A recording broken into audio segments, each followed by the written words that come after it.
Hello everyone, मैं हूं गौरव काकरान और आप देख रहे हैं काकरान इंस्टीट्यूट। तो दोस्तों, आज की वीडियो में हम बात करने वाले हैं UP triple S C PET 2025 के एग्ज़ाम के बारे में, जिसमें हम आपको बताएंगे कि एग्ज़ाम के फॉर्म कब से भरना शुरू होंगे, लास्ट डेट क्या रहेगी, कितनी फीस रहने वाली है, कितनी एज रहने वाली है और आपकी जो एज की कैलकुलेशन होगी वो कब से होगी। इन सब चीज़ों पर हम ध्यान देंगे और इसके बाद फॉर्म किस तरीके से भरना है, क्या क्या गलतियाँ ऐसी हैं जो आपको करने से बचना है ताकि आपका फॉर्म जो है वो रिजेक्ट ना हो सके। ठीक है जी। इन सब चीज़ों पर हम ध्यान रखेंगे। फोटो कैसा होना चाहिए, किस साइज का होना चाहिए, कितने केबी तक का फोटो चलेगा, फोटो का बैकग्राउंड क्या होना चाहिए, इन सब चीज़ों पर भी हम बात करेंगे। और इसके बाद हम आपको आखिर में बताएंगे कि सिलेबस क्या रहने वाला है, किस सेक्शन से कितने नंबर का पूछा जाएगा और क्या क्या चीज़ें कवर की जाएंगी। तो ये वीडियो बड़ी खास होने वाली है, आपको अंत तक देखना है इस वीडियो को। देखिए, एग्ज़ाम की तैयारी शुरू करने से पहले सबसे मेन चीज़ होती है एग्ज़ाम का फॉर्म भरना। और एग्ज़ाम के फॉर्म को भरने के लिए आपकी जो ज़रूरी चीज़ें हैं उन पर आपको ज़रूर ध्यान देना चाहिए, क्योंकि अगर फॉर्म ही गलत भरा गया और फॉर्म रिजेक्ट हो गया तो फिर तैयारी शुरू करने का कोई भी फ़ायदा नहीं है। आप जो भी तैयारी करोगे वो आपकी व्यर्थ हो जाएगी। तो सबसे पहले इसीलिए हम बात करेंगे एग्ज़ाम के फॉर्म को आपको किस तरीके से भरना है, क्या क्या गलतियां आपको नहीं करनी है एग्ज़ाम के फॉर्म को भरते वक्त। तो शुरुआत करते हैं आज की इस वीडियो की।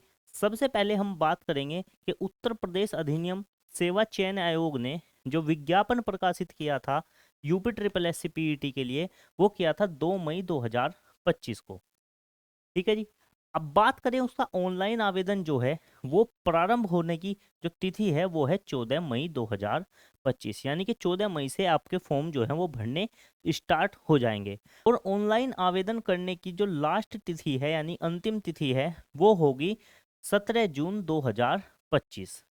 ठीक है जी। और शुल्क समायोजन एवं आवेदन के संशोधन की अंतिम तिथि 24/6/2025 यानी कि 24 जून 2025 रहने वाली है।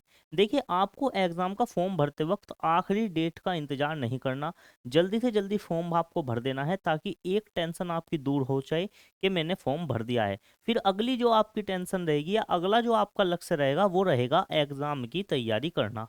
तो सबसे पहले आप फॉर्म को भरकर निश्चित हो जाएं कि मेरा फॉर्म भरा गया है, उसके बाद आपको सिर्फ अपनी तैयारी पर फोकस करना है।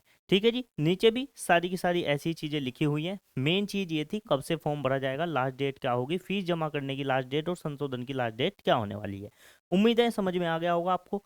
आगे अगर मैं बात करूं ट्रिपल एस सी की एलिजिबिलिटी क्या होने वाली है। देखिए, अगर आप UP triple S C PET का एग्ज़ाम देने जा रहे हैं तो आपकी हाई स्कूल क्लास 10th किसी भी इक्विवेलेंट एग्ज़ाम में आप पास होने चाहिए। तो मिनिमम क्वालिफिकेशन आपकी कितनी होने वाली है, मिनिमम क्वालिफिकेशन आपकी 10th होने वाली है यहाँ पर। ठीक है जी। अगर बात करें एज लिमिट की तो एज लिमिट जो है वो कब से होगी, 18 से 40 साल तक का कोई भी व्यक्ति जो है वो इस फॉर्म को भर सकता है। और एज की जो कैलकुलेशन होगी वो कहाँ तक होगी, 1 जुलाई 2025। 1 जुलाई 2025 तक आप या तो 18 साल के हो जाएं या 40 साल के हो जाएं, उससे ऊपर नहीं होना चाहिए। 18 साल से कम नहीं होने चाहिए और 40 साल से ऊपर आपकी एज नहीं होनी चाहिए। कब, 1 जुलाई 2025 तक। ठीक है जी। और अगर आप बात करें तो आप एक इंडियन होने चाहिए, नेशनलिटी आपकी क्या होनी चाहिए, इंडियन, आप एक भारतीय नागरिक होने चाहिए इस फॉर्म को भरने के लिए। तो उम्मीद है आपको समझ में आ गई होंगी चीज़ें। आगे अगर मैं बात करता हूं तो आगे क्या दिया गया है, ऑनलाइन आवेदन करने वाले अभ्यर्थियों के लिए कुछ महत्वपूर्ण सूचना।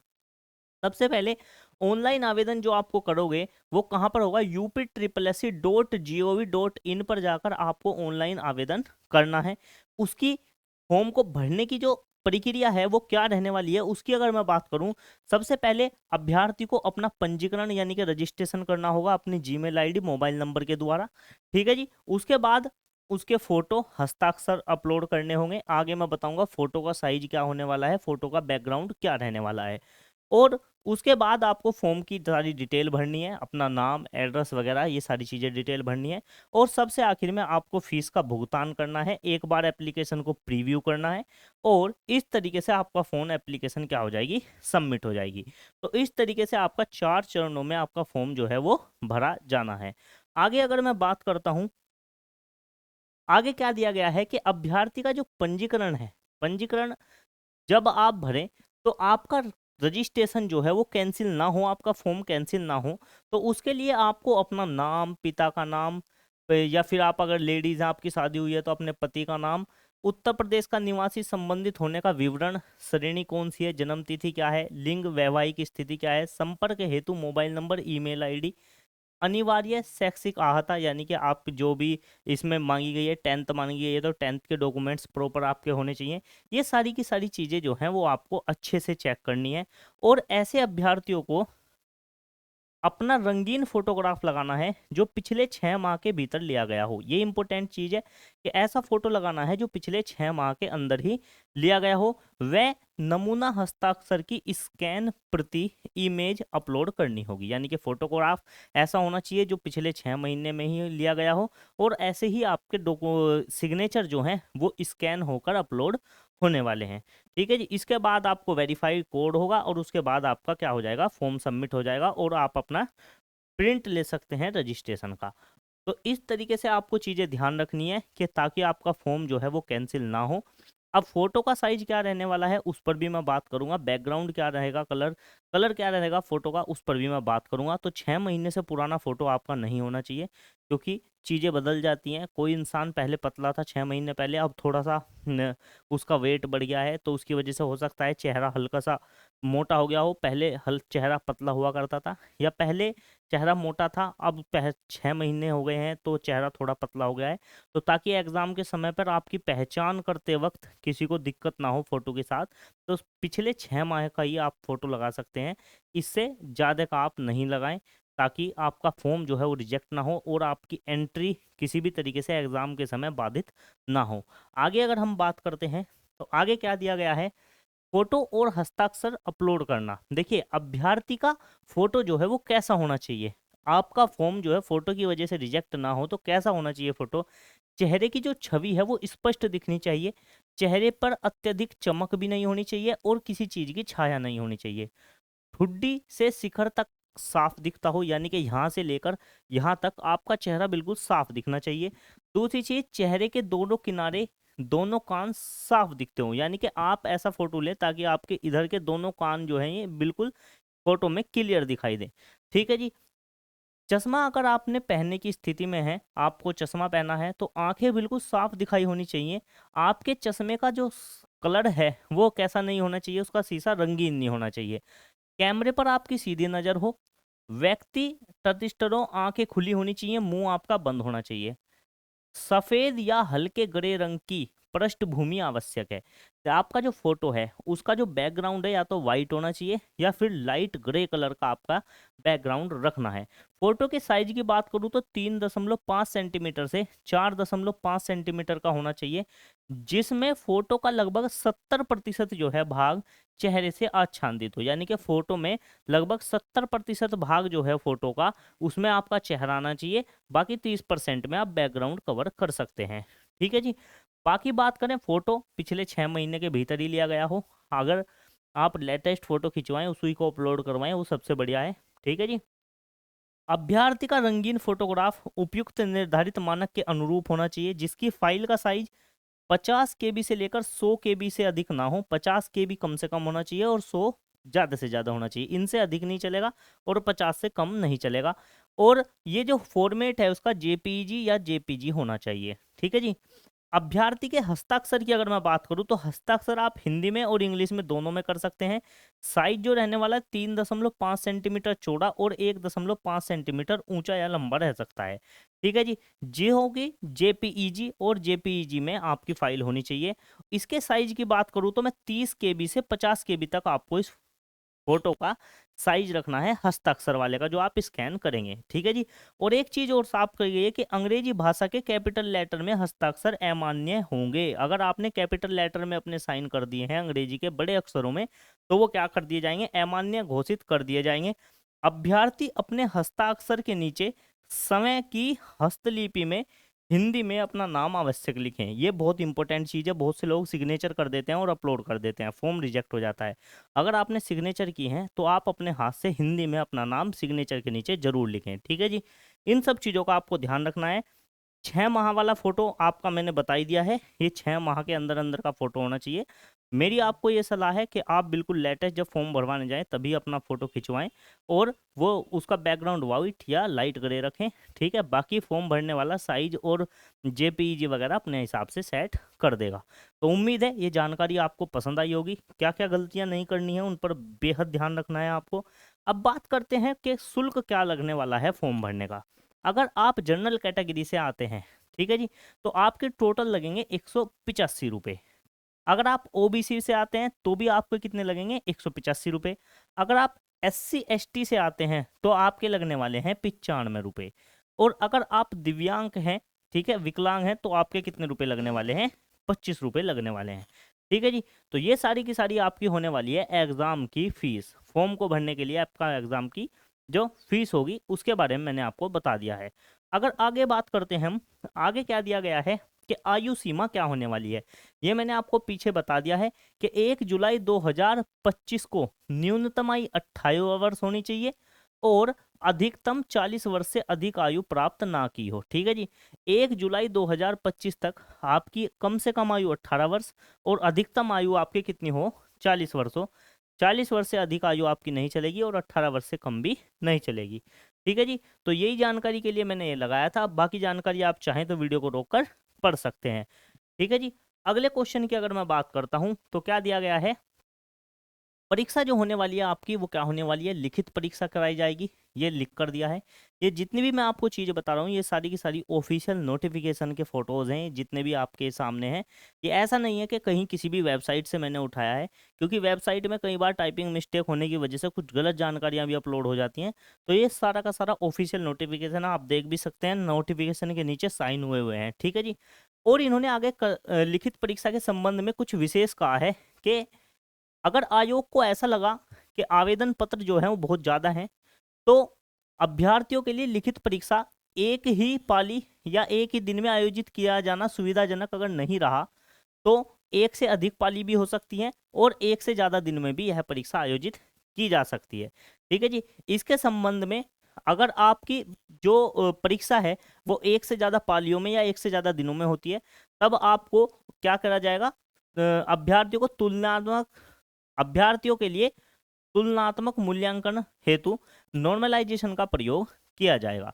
और अभ्यर्थियों को पहले ही इस चीज़ के बारे में सूचित किया भी जा चुका है 22 मई 2019 को कि अगर ऐसा हो जाता है किसी कारण से आवेदन बहुत ज़्यादा हो जाते हैं, एक दिन में एक ही पाली में अगर एग्ज़ाम कंडक्ट करवाना संभव नहीं हो पाया विभाग को, तो विभाग एक दिन में 2-3 पाली भी करा सकता है और दिनों की संख्या 2 या 3 दिन भी कर सकता है, ठीक है। ये सारी की सारी चीज़ें लिख कर दी गई हैं। आगे अगर मैं बात करता हूं तो स्कोर की वैधता कब तक मानी जाएगी, तो जिस दिन भी आपके परीक्षा के जो परिणाम के अंक हैं वे आयोग की वेबसाइट पर अपलोड किए जाएंगे उस तिथि से 3 वर्ष तक ये नंबर आपके क्या होंगे, प्रभावी रहने वाले हैं, ठीक है जी। यही इसी चीज के इसी जानकारी के लिए मैंने ये लगाया था आपको। बाकी नीचे की जानकारी आप वीडियो को रोक कर पढ़ सकते हैं। मैं इंपोर्टेंट जानकारी जो खास है बिल्कुल वो आपको बता रहा हूँ। आपके मन में बहुत सारे डाउट भी रहते हैं कि आयु 18 वर्ष कब तक होनी चाहिए, कौन सी तारीख, कौन से महीने तक, तो वो भी मैंने आपको बता दिया है। तो चलिए आगे बात करते हैं, आगे क्या दिया गया है। जैसे कि अभ्यर्थियों के लिए कुछ महत्वपूर्ण सूचनाएं दी गई हैं। क्या है कि उत्तर प्रदेश के आरक्षित श्रेणी के सभी अभ्यर्थी यानी कि जो OBC category, SC ST category से लोग आते हैं वो सब अपनी श्रेणी आवश्यक अंकित करें। क्या श्रेणी आपको आवश्यक अंकित करनी पड़ेगी, आप ओबीसी से हैं, SC से हैं या ST से हैं, ठीक है जी। अभ्यर्थी के अहत या अनहत होने के संबंध में आयोग का निर्णय जो है, आयोग का निर्णय अंतिम होने वाला है, ठीक है जी। हाई स्कूल या उसके समक्ष उत्तीर्ण परीक्षा के प्रमाण पत्र में अंकित जन्म तिथि ही आपकी क्या होगी, मान्य होगी। जन्म तिथि हेतु उक्त प्रमाण पत्र के अतिरिक्त कोई अन्य अभिलेख मान्य नहीं होगा। यानी कि हाई स्कूल या हाई स्कूल से रिलेटेड या हाई स्कूल के समक्ष जो भी उत्तीर्ण परीक्षा होगी आपकी उसमें जो जन्म तिथि लिखी होगी वो ही आपकी मान्य होगी। आयु एवं शैक्षणिक योग्यता की पुष्टि में अंक पत्र, प्रमाण पत्र, उपाधि की स्वयं प्रमाणित प्रति मांगे जाने पर प्रस्तुत करना जरूरी है, ठीक है जी। अगर आयु एवं शैक्षिक योग्यता की पुष्टि के लिए आपको डॉक्यूमेंट मांगे जाते हैं तो डॉक्यूमेंट आपके द्वारा सिग्नेचर करके आपको देने पड़ेंगे, ठीक है जी। आयोग के द्वारा परीक्षा की तिथि, समय, परीक्षा का जनपद, परीक्षा के केंद्र आदि के संबंध में सूचना प्रवेश पत्र के माध्यम से अनुक्रमांक सहित जानकारी आपको दी जाएगी। अभ्यर्थी को आवंटित परीक्षा केंद्र पर ही परीक्षा देनी होगी। परीक्षा केंद्र, तिथि और समय में किसी भी दशा में परिवर्तन अनुमन्य नहीं होगा। इस संबंध में कोई भी प्रत्यावेदन स्वीकार नहीं किया जाएगा कि आप हमारी परीक्षा की डेट चेंज कर दो, एग्जाम का सेंटर चेंज कर दो, ऐसा बिल्कुल भी नहीं होगा। ठीक है जी। आवेदन पत्र में जन्म तिथि का उल्लेख न करने, अधिवयस्क या अल्पवयस्क होने पर न्यूनतम शैक्षिक अर्हता धारिता न करने अथवा गलत सूचना देने पर अभ्यर्थन निरस्त कर दिया जाएगा। आपने डेट ऑफ बर्थ गलत भर दी, या आपकी आयु कम है या ज़्यादा है, अगर आपने इस तरीके से भर दिया या अपनी शैक्षिक योग्यता को कुछ और भर के आपने अपलोड कर दिया, तो वो आपका प्रमाण पत्र क्या कर दिया जाएगा, गलत कर दिया जाएगा। और इसमें रेस्पॉन्सिबिलिटी पूरी की पूरी किसकी होगी, विद्यार्थी की होगी। तो इसीलिए मैं आपको बोल रहा हूँ कि बहुत ही सावधानी से आपको ये फॉर्म भरने हैं, ताकि कोई भी गलती आपकी ना हो। पता चला आपने फॉर्म भर दिया, आपको लगाया फॉर्म भर गया, बाद में जाके फॉर्म रिजेक्ट हो गया और आप ऑलरेडी तैयारी भी बहुत ज़्यादा कर चुके थे। तो इसलिए फॉर्म भरते वक्त बहुत ज़्यादा सावधानी आपको बरतनी है। अब बात कर लेते हैं सिलेबस की। ये तो हुई सारी जानकारी फॉर्म भरने से रिलेटेड, क्या उम्र रहने वाली है, कैसा फोटो, कैसे सिग्नेचर रहने वाले हैं, किस तरीके से आपको फॉर्म भरना है, ये सारी चीज़ों के बारे में हमने बात की। अब बात करेंगे हम एग्ज़ाम का सिलेबस क्या होने वाला है। सबसे पहले अगर मैं बात करूं तो परीक्षा आपकी 2 घंटे की होने वाली है, जिसमें आपके पर्सन कितने होंगे, 100 पर्सन होंगे, और 100 पर्सनों के लिए नंबर भी आपको कितने वाले हैं, 100 मिलने वाले हैं। बात करें भारतीय इतिहास, इंडियन हिस्ट्री की, तो यहाँ से आपके 5 क्वेश्चन 5 नंबरों के लिए पूछे जाएंगे। और कहाँ कहाँ से क्वेश्चन पूछेंगे, सबसे पहला टॉपिक है सिंधु घाटी की सभ्यता, दूसरा है वैदिक संस्कृति। इसका आप स्क्रीनशॉट भी ले सकते हैं, इनको आप नोट भी कर सकते हैं। मेन चीज़ तो ये होनी चाहिए, जैसे ही आप UP triple S C PET की तैयारी कर रहे हैं, तो सबसे पहले रजिस्टर का पहला पेज पर आपका सिलेबस होना चाहिए, ताकि आप बिल्कुल भी कोई भी गलत चीज़ ना पढ़ के जाएं। ठीक है जी। अगली चीज बौद्ध धर्म, गौतम बुद्ध से रिलेटेड, उनकी जीवनी और शिक्षाओं से रिलेटेड। जैन धर्म की अगर बात करूँ तो महावीर स्वामी से पूछा जाएगा, जीवनी एवं उनकी शिक्षाओं से रिलेटेड। अगर बात करें मौर्य वंश की, तो मौर्य वंश में सम्राट अशोक से पूछा जाएगा आपको क्वेश्चन। ठीक है जी। गुप्त वंश की अगर बात करूँ तो समुद्रगुप्त और चंद्रगुप्त द्वितीय से पूछा जाएगा। हर्षवर्धन से पूछा जाएगा, राजपूत काल से पूछा जाएगा, सल्तनत काल से पूछा जाएगा, मुगल साम्राज्य से क्वेश्चन बनेगा, मराठा से बनेगा, और ब्रिटिश राज का अभ्युदय एवं प्रथम स्वतंत्रता संग्राम से पूछा जाएगा। ब्रिटिश राज का सामाजिक आर्थिक प्रभाव क्या पड़ा, इससे आपका क्वेश्चन पूछा जाएगा। तो ये टॉपिक जो है वो आपको हिस्ट्री से कवर करने हैं, एक्स्ट्रा कुछ भी पढ़ने की जरूरत नहीं है। जो सिलेबस में दिया है आपको वही पढ़ के जाना है, ताकि आप उसी की प्रैक्टिस करें और वही एग्जाम में पूछा जाएगा, तो आपके नंबर जो हैं वो अच्छे आएंगे। ऐसे ही कुछ भी पढ़ने से सिलेक्शन नहीं होता। ठीक है जी। अगर बात करें आगे चलें, तो आगे जो क्वेश्चन पूछा जाएगा, इंडियन नेशनल मूवमेंट। ठीक है जी। भारतीय राष्ट्रीय आंदोलन से क्वेश्चन पूछे जाएंगे। कितने क्वेश्चन है, 5 क्वेश्चन है, 5 नंबर के। क्या है इसमें, अगर बात करें तो स्वाधीनता आंदोलन के प्रारंभिक वर्ष कैसे थे, स्वदेशी और सविनय अवज्ञा आंदोलन, महात्मा गांधी और अन्य नेताओं की उसमें भूमिका क्या रही उस बारे में, क्रांतिकारी आंदोलन एवं उग्र राष्ट्रवाद का उदय कैसे हुआ उसके बारे में पूछा जाएगा, विधायी संशोधन और ब्रिटिश इंडिया एक्ट 1935 के बारे में क्वेश्चन बनेगा, भारत छोड़ो आंदोलन, आजाद हिंद फौज और नेताजी सुभाष चंद्र से क्वेश्चन बनेगा। ये सारे टॉपिक आपको कवर करने हैं भारतीय राष्ट्रीय आंदोलन में। ठीक है जी। बात करते हैं भूगोल की, यानी कि ज्योग्राफी की। इसमें भी आपके 5 क्वेश्चन 5 नंबर के बनेंगे। इसमें क्या पूछा जाएगा, भारत एवं विश्व का भूगोल पूछा जाएगा। अब भारत एवं विश्व के भूगोल में बहुत सारी चीज आ जाती हैं, उसमें भी आपसे सबसे ज्यादा जरूरी है नदियां और नदियों की घाटी, भूजल संसाधन, पर्वत पहाड़ी और हिमनद, मरुस्थल और शुष्क क्षेत्र, वनों से क्वेश्चन पूछा जाएगा। इसी तरह खनिज संसाधन से पूछा जाएगा, और विशेषकर कहाँ से, जो भारत में खनिज संसाधन है उनसे क्वेश्चन आपका बनेगा, ऐसा लिखकर दिया गया है। बात करें भारत एवं विश्व का राजनीतिक भूगोल से क्वेश्चन बनेगा, और इसमें क्या रहने वाले हैं, जलवायु और मौसम से रिलेटेड क्वेश्चन भी है, टाइम एंड जोन से रिलेटेड भी है, और जनसांख्यिकी परिवर्तन और प्रवास से रिलेटेड है। तो मोटे मोटे आपके भारत एवं विश्व का भूगोल है, भारत एवं विश्व के भूगोल में ये सारी चीजें हैं। फिर भारत और विश्व का राजनीतिक भूगोल है, जलवायु और मौसम से क्वेश्चन है, टाइम जोन से क्वेश्चन है, सांख्यिकी परिवर्तन एवं प्रवास से है। ठीक है जी, भारत की जलवायु कैसी है या विश्व की जलवायु कैसी है, उनसे क्वेश्चन बनेगा। टाइम जोन कैसे कैसे हैं, कि भारत में अगर अभी 5 बजे हैं तो अमेरिका में क्या टाइम हो रहा है, इस तरह के क्वेश्चन भी आपको देखने को मिल सकते हैं। ठीक है जी, ये सारा के सारा हमारा सिलेबस है इंडियन नेशनल मूवमेंट का और ज्योग्राफी का। आगे अगर मैं बात करता हूँ, आगे हमें भारतीय अर्थव्यवस्था यानी कि इंडियन इकोनॉमिक्स की बात की गई है, जिसके 5 क्वेश्चन 5 नंबर के लिए आपसे पूछे जाएंगे। भारतीय अर्थव्यवस्था 1947 से लेके 1991 तक क्वेश्चन पूछे जाएंगे। सबसे पहले योजना आयोग एवं पंचवर्षीय योजना आपको बेहद खास और बेहद इंपॉर्टेंट है, ये आपको बिल्कुल डिटेल में पढ़नी है। एक क्वेश्चन जरूर बनता है पंचवर्षीय योजनाओं से। उसी के साथ अगला क्वेश्चन बनेगा मिश्रित अर्थव्यवस्था का विकास निजी एवं सार्वजनिक क्षेत्र से। व्यवस्थाएं कितने प्रकार की होती हैं, ठीक है, इसमें बेरोजगारी भी आ जाती है। ठीक है, ये सारी चीजें आपको पढ़नी है। हरित क्रांति के बारे में आपको पढ़ के जाना है। दुग्ध विकास एवं ऑपरेशन फ्लड कैसा था उसके बारे में। बैंकों का राष्ट्रीयकरण और उनका सुधार, उसके बारे में आपसे क्वेश्चन पूछा जाएगा। अगर बात करें इससे आगे, वर्ष 1991 में आर्थिक सुधार एवं उसके बाद की अर्थव्यवस्था कैसी रही, वहां से क्वेश्चन बनेगा। वर्ष 2014 के पश्चात आर्थिक सुधार कैसे हुए, जैसे कि कृषि सुधार, ढांचागत सुधार कैसा हुआ, श्रम सुधार कितना रहा, आर्थिक सुधार क्या हुआ, और जीएसटी से आपका क्वेश्चन बनने वाला है। तो ये सारी चीजें आपकी इकोनॉमिक्स से हैं, अर्थव्यवस्था से रिलेटेड, जिनको आपको कवर करके जाना है। मेन मेन पॉइंट जो दिए गए हैं आपको इन्हीं से क्वेश्चन पढ़ना है, इन्हीं के क्वेश्चन प्रैक्टिस करने हैं, ताकि एग्जाम में आपको ऐसा ना लगे कि हमने पढ़ तो बहुत कुछ लिया लेकिन पढ़ा हुआ आया ही नहीं। वो इसीलिए नहीं आता क्योंकि आपको पता नहीं होता कि सिलेबस में पूछा क्या गया है।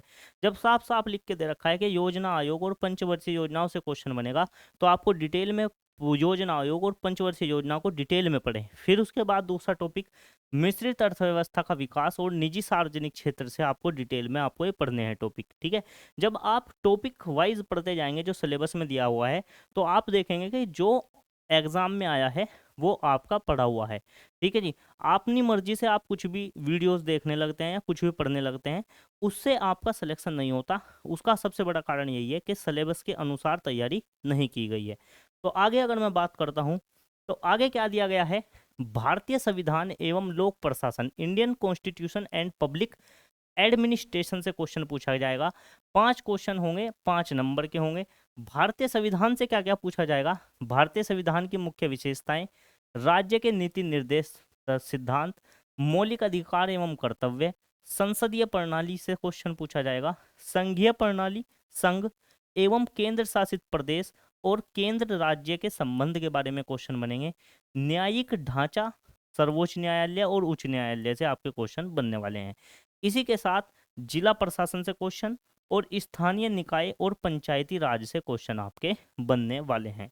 आगे बात करें अगर सामान्य विज्ञान की, जनरल साइंस की, तो यहाँ से भी आपको 5 क्वेश्चन देखने को मिलेंगे, 5 नंबर के। प्रारंभिक भौतिक विज्ञान से क्वेश्चन बनेगा, प्रारंभिक रसायन विज्ञान से और प्रारंभिक जीव विज्ञान से आपका क्वेश्चन बनने वाला है। ठीक है जी, आगे अगर मैं बात करूं, प्रारंभिक अंकगणित, एलिमेंट्री अर्थमेटिक, 5 क्वेश्चन बनने वाले हैं, 5 अंकों के होंगे। क्या क्वेश्चन बनेंगे, कहाँ कहाँ से बनेंगे, पूर्ण संख्याओं से क्वेश्चन बनेगा, भिन्न से और दशमलव से क्वेश्चन बनने वाला है, प्रतिशत चैप्टर से बनेगा, साधारण अंकगणितीय समीकरण से बनेगा, वर्ग एवं वर्गमूल से, घातांक एवं घात से और औसत से आपका क्वेश्चन बनने वाला है। यानी कि आपको मैथ में देखा जाए तो 1 2 3 4 5 6 चैप्टर आपको पढ़ने हैं। मैं पूरे के पूरे 6 चैप्टर आपको करवाऊंगा यूट्यूब पे बिल्कुल फ्री ऑफ कॉस्ट। चैनल आपको ज्वाइन करना है ताकि जो भी वीडियो अपलोड हो उसका नोटिफिकेशन पहुंच जाए, बेल आइकन उसके लिए आपको दबाना है। ठीक है जी, हम आपको सारी चीज़ें सिलेबस वाइज करवाएंगे जो आपके सिलेबस में दी गई है। अभी फिलहाल एनटीपीसी ग्रुप डी की क्लास चल रही है, जल्द ही हम आपकी यूपी ट्रिपल एससी पीईटी की क्लासेस भी शुरू कर देंगे, जिसमें आपको हम आपका जीके का सारा सिलेबस, हिंदी का, मैथ का, रीजनिंग का सारा सिलेबस हम आपको कवर करवाएंगे।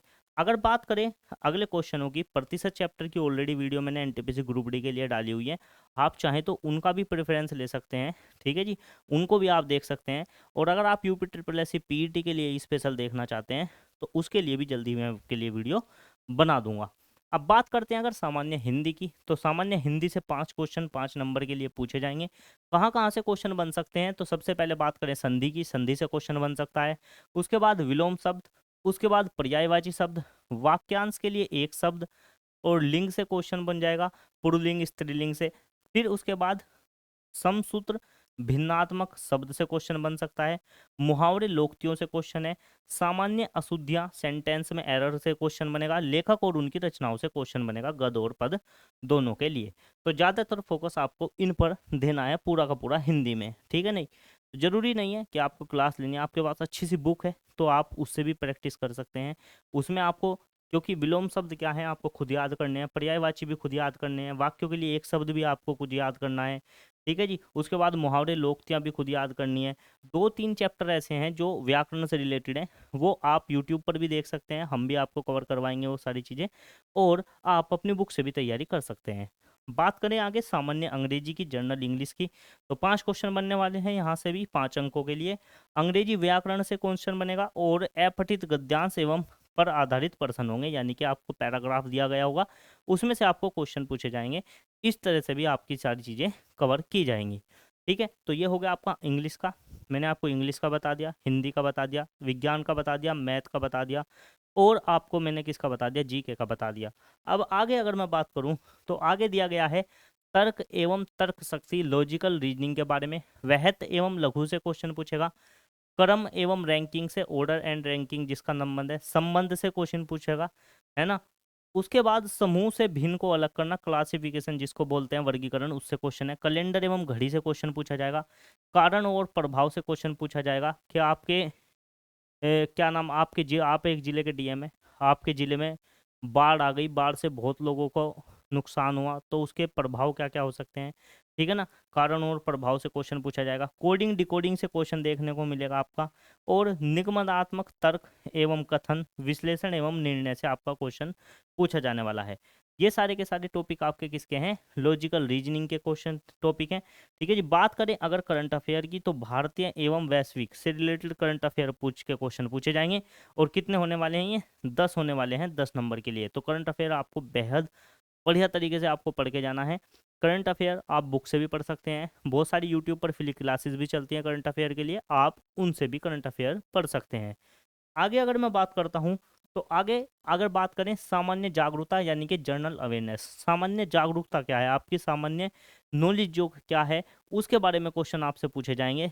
उसमें कौन कौन से टॉपिक होंगे, भारत के पड़ोसी देश कौन कौन से हैं, उन देशों की देश कितने हैं, राजधानी और मुद्रा क्या क्या है, ठीक है जी। इसके साथ ही भारत के राज्य तथा केंद्र शासित प्रदेश, इसमें भी आपको पता होना चाहिए कि भारत के जितने भी राज्य हैं उनकी राजधानी क्या है, उनके इम्पोर्टेंट खेल क्या क्या हैं, और वहाँ की संस्कृति कैसी है। राज्य और राज्यपाल आपको विशेष रूप से याद करने हैं, ठीक है। बात अगर करें भारतीय संसद की, राज्यसभा, लोकसभा, विधानसभा और विधान परिषद की, राष्ट्रीय एवं अंतर्राष्ट्रीय दिवस आपको याद करने हैं, विश्व के जितने भी इम्पोर्टेंट संगठन हैं उनके मुख्यालय कहाँ हैं वो याद करने हैं, भारत के महत्वपूर्ण पर्यटन स्थल आपको पता होने चाहिए, और भारत की कला एवं संस्कृति से क्वेश्चन पूछा जाएगा, यानी कि भारत के लोक नृत्य, शास्त्रीय नृत्य, इसी के साथ की लोक कला जो भी है भारत की, जिस जिन राज्यों में कलाएं होती हैं जो मैंने आपको भी बताया, ये सारी चीज़ें आपको पता होनी चाहिए।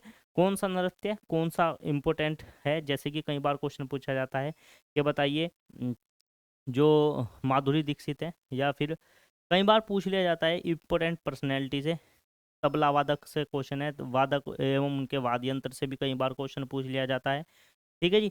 कई बार अलग अलग तरीके से पूछे जाते हैं, कोई सी अभिनेत्री है वो बताइए कौन सा लोक नृत्य है, शास्त्रीय नृत्य करती है, उससे भी क्वेश्चन बन जाता है, ठीक है जी। बात करें अगले टॉपिक की, तो भारतीय अनुसंधान संगठन, रिसर्च सेंटर, प्रसिद्ध पुस्तकें, उनके लेखक, पुरस्कार एवं विजेता, करंट अफेयर के क्वेश्चन है, जलवायु परिवर्तन एवं पर्यावरण।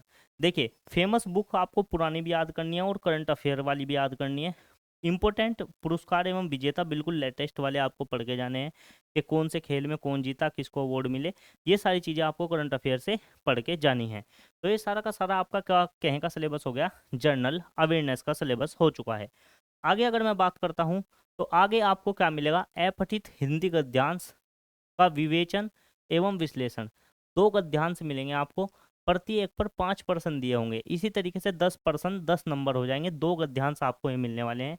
ग्राफ की व्याख्या एवं विश्लेषण पर आपको 2 ग्राफ मिलेंगे, प्रति एक में 5 क्वेश्चन होंगे, इसलिए 2 में 10 हो जाएंगे, और 10 क्वेश्चन के लिए आपको 10 नंबर मिलने वाले हैं। तालिका की व्याख्या करना एवं विश्लेषण करना। 2 तालिकाएं दी जाएंगी, प्रत्येक तालिका में 5 नंबर होंगे, तो 2 तालिका में कुल 10 क्वेश्चन होंगे 10 नंबर के लिए। इस तरीके से आपके टोटल 100 क्वेश्चन हो जाएंगे और 100 नंबर की आपकी परीक्षा हो जाएगी। सारी की सारी चीज़ें मैं आपको कवर करवाऊंगा ताकि आप अपने एग्ज़ाम में अच्छा स्कोर कर सकें। आपको बस क्या करना है, आपको हमारे साथ जुड़े रहना है, चैनल को लगातार देखते रहना है। अगर आप एनटीपीसी ग्रुप डी की तैयारी कर रहे हैं तो बहुत सारी ऑलरेडी वीडियो पड़ी हुई हैं, आप उनको देखें। आपकी परीक्षा में ऐसे ही क्वेश्चन देखने को मिलेंगे, पूरा मेरा अनुमान है। जब आप एनटीपीसी ग्रुप डी की परीक्षा देकर आएंगे तो मैं उसके बाद आपको दिखाऊंगा कि मैंने क्या पढ़ाया और आपके एग्जाम में जो कि तो हूबहू क्वेश्चन देखने को मिले, इसके ऊपर भी हम बात करेंगे। तो उम्मीद है ये आज की जानकारी आपको बिल्कुल अच्छे से समझ में आ गई होगी। ठीक है, प्रत्येक गलत प्रश्न हेतु 1/4 की आपकी नेगेटिव मार्किंग रहने वाली है। और शैक्षिक अनुसंधान परिषद एनसीईआरटी के द्वारा जो भी डिफिकल्टी का स्तर होगा वो एनसीईआरटी लेवल का होगा, यानी कि क्वेश्चन जो आपसे पूछे जाएंगे वो एनसीईआरटी बेस्ड पूछे जाएंगे। बहुविकल्पीय आधारित क्वेश्चन होंगे ऑब्जेक्टिव टाइप, और नेगेटिव मार्किंग 1/4 की होगी। 4 क्वेश्चन गलत होने पर 1 नंबर, यानी कि एक क्वेश्चन आपका काट लिया जाएगा। ठीक है जी, तो सारी चीज़ें मैंने आपको कवर करवा दी हैं। आपको फॉर्म कैसे भरना है, फॉर्म में क्या क्या गलती करने से बचना है, फिर उसके बाद सिलेबस क्या रहने वाला है, नेगेटिव मार्किंग क्या रहने वाली है, किस तरीके से तैयारी करनी है, और हम भी आपको जल्दी तैयारी करवाएंगे बिल्कुल फ्री ऑफ कॉस्ट। ठीक है जी, तो ज़रूरी नहीं है कि आपको किसी का बैच खरीदना पड़े, सारी चीज़ें हम कवर करवा देंगे। तो उम्मीद है वीडियो और ये जानकारी आपको अच्छी लगी होगी। वीडियो अच्छी लगी है तो वीडियो को एक लाइक जरूर करें। अगर कोई डाउट रह गया है तो कमेंट करके बता दें, उसका जवाब जरूर दिया जाएगा। और यूं ही आप हमें अपना प्यार देते रहिए, वीडियो को ज़्यादा से ज़्यादा शेयर कर दीजिए और चैनल को सब्सक्राइब करके बेल आइकन दबा लीजिए। मिलते हैं अगली वीडियो में, तब तक के लिए सभी को नमस्कार। जय हिंद, जय भारत।